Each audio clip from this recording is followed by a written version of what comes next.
And on this Thursday, October 9th, 2025 edition of Newsmakers, Israel and Hamas have agreed to a pause in their two-year war and the release of the remaining hostages in exchange for Palestinian prisoners. President Trump says a momentous breakthrough happened during the Gaza peace talks. We ended the war in Gaza and really, on a much bigger basis, created peace. And I think it's going to be a lasting peace, hopefully an everlasting peace.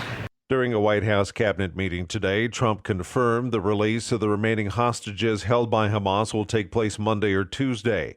It's phase one of Trump's peace plan between Israel and Hamas. Trump confirmed he will be traveling soon to Egypt to be part of the deal signing. We're going to go to Egypt, where we'll have a signing, an additional signing. We've already had a signing representing me, but we're going to have an official signing.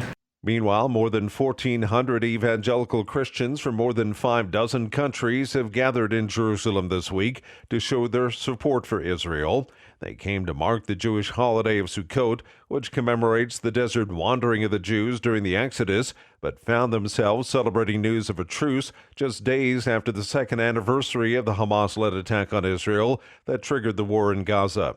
The International Christian Embassy Jerusalem organized the march and other events in the city.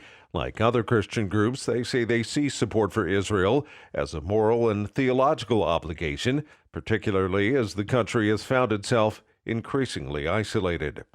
Pope Leo XIV has urged labor union leaders from Chicago to advocate for immigrants and welcome minorities into their ranks. Leo weighed in as the Trump administration crackdown on illegal immigrants intensifies in the Pontiff's hometown, saying while recognizing that appropriate policies are necessary to keep communities safe, I encourage you to continue to advocate for society to respect the human dignity of the most vulnerable. The audience today was scheduled before the deployment of National Guard troops to protect federal property in the Chicago area. Chicago Cardinal Blaise Cupich accompanied the labor leaders. Cupich said that Leo was well aware of the situation on the ground. Cupich said he expects the November meeting of the U.S. Conference of Catholic Bishops to make immigration a top agenda item. The U.S. Food and Drug Administration is facing a second lawsuit over whether abortion pills should remain available via telehealth.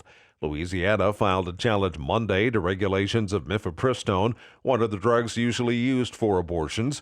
The state contends that allowing telehealth prescriptions violates the state's right to enforce its abortion ban and that it opens the door to women being coerced into abortion. The suit echoes one from another group of GOP-led states that was recently moved from a judge in Texas to federal court in St. Louis.